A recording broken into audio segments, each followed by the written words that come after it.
कल जिस तरह से पश्चिम बंगाल में रेड हुई और 6 जगह और दिल्ली में 4 जगह, इसको लेकर ममता बनर्जी ने सवाल उठाए हैं। प्रधानमंत्री से कहा है कि जो आपके होम मिनिस्टर हैं अमित शाह उन्हें कंट्रोल में रखिए और पश्चिम बंगाल में हमसे जीत नहीं सकते हैं डेमोक्रेटिक तरीके से, तो ईडी और ये एजेंसीज को आगे कर रहे हैं। क्या बीजेपी के ऑफिस पे भी इसी तरह से रेड होना चाहिए कि हम? ममता बनर्जी जी का सवाल एकदम जायज है कि केवल विरोधियों के यहां ही ईडी और सीबीआई जाती है। क्या कभी ईडी और सीबीआई का रथ जो है वो गुजरात की दिशा में जाते आपने देखा है? मध्य प्रदेश की दिशा में देखा है? राजस्थान की दिशा में देखा है? महाराष्ट्र की दिशा में देखा है? नहीं।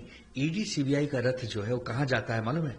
पश्चिम बंगाल की दिशा में, तेलंगाना की दिशा में, कर्नाटका की दिशा में, हिमाचल प्रदेश की दिशा में, तमिलनाडु की दिशा, जहां जहां गैर भाजपाई सरकारें वहीं आपको ईडी सीबीआई नजर आएगी। अच्छा, प्रत्येक जैन की जो कंपनी है आईपैक, जो पहले प्रशांत किशोर जी की हुआ करती थी, वही कंपनी ममता बनर्जी जी के डेटा एनालाइज का काम कर रहा है, चुनाव की रणनीति बना रहा है। ऐन समय पर जब 2026 मई के करीबी चुनाव होने हैं तो 2-3 महीना पहले दबाव डालने के लिए, ममता बनर्जी जी को परेशान करने के लिए, ताकि उनकी जो काम की रणनीति वो भाजपा को पता चल जाए, इसके लिए जानबूझकर की गई ईडी की रेड है। और हम सलाम करते हैं ममता दीदी को, जिन्होंने साहस दिखाते हुए वो सारी फाइलें जो ईडी जब्त करना चाहती थी उन्होंने अपने पास ले लिया। कैसे ले सकती ईडी किसी की फाइल? कैसे कोई पॉलिटिकल पार्टी की पूरी एनालिसिस सिस्टम को आप खत्म कर सकते हैं? ये जो देश में हो रहा है यही तानाशाही है, यही अहंकार है। अमित शाह साहब, नरेंद्र मोदी जी पिछले कई वर्षों से पश्चिम बंगाल जीतना चाहते हैं, लेकिन उनका दुर्भाग्य है कि हर साल 15 साल से लगातार पश्चिम बंगाल की जनता ममता दीदी पर विश्वास कर रही है, भरोसा कर रही है और वो चुनाव जीत रही है। इसी बौखलाहट से वो लोग परेशान है। इसीलिए ममता दीदी इस समय पूरे देश में माताओं बहनों का एक ऐसा प्रतीक बनकर उभरी हैं कि जो लड़ती हैं, और जो मां काली ने, जो मां दुर्गा ने हम सबको सब सिखाया है, जो पद चिन्हों पर चलना सिखाया, उसी पद चिन्हों पर ममता दीदी पश्चिम बंगाल में चल रही है।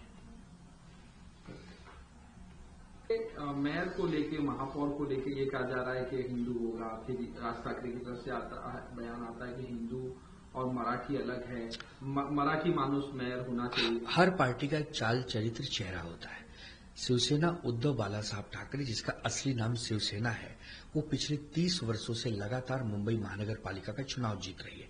इन 30 वर्षों में आपने एक भी गैर मराठी, गैर हिंदू महापौर देखा है क्या? अगर आपने देखा है तो बताइए। हमने हमेशा से मराठी और हिंदू को ही बनाया है। भारतीय जनता पार्टी कहती है कि हमारा महापौर हिंदू होगा, कुछ लोग कहते हैं उत्तर भारतीय होगा, कुछ लोग कह रहे हैं दक्षिण भारतीय होगा। जब इस पर विवाद बढ़ा तो उन्होंने माफी मांगी, देवेंद्र जी को आके कहना पड़ा हमारा भी महापौर हिंदू होगा, मराठी होगा, महायुति का होगा। लेकिन कब? जब हमने कह दिया था तब। इसका मतलब हमारे स्लोगन को लोग चुराते हैं। इन्होंने कहा था ना अच्छे दिन आएंगे, हमने तो नहीं कहा अच्छे दिन आएंगे, क्योंकि अच्छे दिन कभी आए ही नहीं। तो भारतीय जनता पार्टी जो कहती है उसको ज्यादा गंभीरता से लेने की आवश्यकता इसलिए नहीं है क्योंकि मुंबई का महापौर ये फिक्स हो चुका है कि ये शिवसेना और महाराष्ट्र नवनिर्माण सेना का बनेगा, मराठी ही बनेगा और मराठी हिंदू ही बनेगा। तो विषय यहां है ही नहीं, विषय उनके यहाँ। इसीलिए वो लिपापोती कर रहे हैं। जो आदमी एमआईएम के साथ जा सकता है, जो आदमी कांग्रेस के साथ जा सकता है, वो हमें नैतिकता का पाठ पढ़ा रहा है। बहुत ही दुर्भाग्य है। और ये सब आने वाले समय में इस मुंबई को लूटने के लिए चुनाव लड़ रहे हैं, कोई विकास के लिए नहीं लड़ रहे हैं। लेकिन हम मुंबई को किसी के पास न गिरवी होने देंगे और न तो कोई मुंबई को लूटेगा और हमें देखेंगे। ऐसा अगर किसी को लगता है तो भ्रमित है, भ्रमित। राज ठाकरे कहते हैं, उद्धव ठाकरे कहते हैं जो मुख्यमंत्री हैं वो नागपुर से हैं, मुंबई से नहीं है। इस पे क्या गलत कहा है? इस पे सवाल उठाया जा रहा है कि जो मुंबई से हैं वो तो यहाँ पे डेवलपमेंट नहीं। अच्छा, एक बात बताइए, सबकी उम्र होती है। आज लाल कृष्ण आडवाणी जी बूढ़े हो गए ना, आज बहुत सारे मुरली मनोहर जोशी जी बूढ़े हो गए ना, तो क्या उनका आप सम्मान नहीं करेंगे? बूढ़े आदमी का क्या मतलब, बूढ़ा होना कोई गलत बात है क्या? देवेंद्र जी कभी बूढ़े नहीं होंगे क्या? ये अमित शाह जी और एकनाथ शिंदे कभी बूढ़े नहीं होंगे? देश के करोड़ों करोड़ों बूढ़े लोगों का इन्होंने अपमान किया है। सभी सीनियर सिटीजन सुन लीजिए आप लोग, ये भारतीय जनता पार्टी आपको पसंद नहीं करती है, हम आपके सम्मान में हैं। आज मुंबई को अगर कोई समझना चाहता है तो मुंबई में रहिए ना, मुंबई में समय बिताइए ना। आप नागपुर से मुंबई चलाएंगे, अजीत दादा पवार पिंपरी चिंचवड़ से मुंबई चलाओगे, राहुल गांधी आप दिल्ली में बैठ के मुंबई चलाओगे, एमआईएम के वसीउद्दीन हैदराबाद से बैठ के मुंबई चलाओगे। ये सब बाहर के लोग हैं। मुंबई में कोई रहता है तो ठाकरे बंधु रहते हैं, 365 डेज रहते हैं, 24 घंटा रहते हैं, जनता के बीच में उनके शिवसैनिक, महाराष्ट्र शिवसैनिक रहते हैं। तो ये हमें ज्ञान में पड़ा है। इतना तो है कि मुंबई को समझना होगा तो मुंबई में फुल टाइम रहना होगा। नाम के लिए खाली रहोगे वर्षा बंगले में और दिन भर पूरे महाराष्ट्र में घूमोगे तो मुंबई को क्या समझोगे। मुंबई महानगर पालिका के साथ साथ बाकी 28 महानगर पालिका के चुनाव 15 को जो होने वाले हैं, अब इसमें जो हम सोच रहे थे कि अब तक ये लोग आए क्यों नहीं हैं, दोनों बंधु हैदराबाद वाले आ गए। अकबरुद्दीन ओवैसी और असदुद्दीन ओवैसी आ गए और दो तो पहले से हैं यहां, एक वारिस पठान, एक इम्तियाज जलील। तो ये जो जहर की पोटली लेकर आए हैं ना, ये मुंबई की जनता को पसंद नहीं है, ये महाराष्ट्र की जनता को पसंद नहीं है। यहाँ प्रेम की बात होती है, फूलों की बात होती है, यहाँ गाली गलौज नहीं चलता।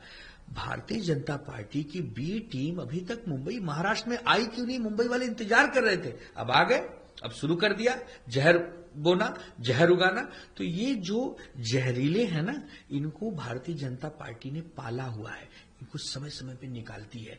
भारतीय जनता पार्टी की बी टीम बनकर ये तो काम करते थे, लेकिन अकोला में आपने सुना होगा, अकोट में ये ए टीम बन गए, दोनों इकट्ठे आ गए। जब रायता फैल गया तो आनंद फानंद में सस्पेंशन शुरू हो गया। अकबरुद्दीन ओवैसी ने कल भी कहा है कि 15 मेरे दिमाग से जा ही नहीं रहा है, 15 जनवरी याद रखना। अरे अकबरुद्दीन ओवैसी, ये मुंबई है, ये हैदराबाद नहीं है। 15 नहीं, 15 घंटे का समय देता हूं तुमको, 15 घंटे का। जितनी औकात हो ना, जितनी हिम्मत हो लगा लो। ये मुंबई छत्रपति शिवाजी महाराज के मावड़ों की मुंबई है।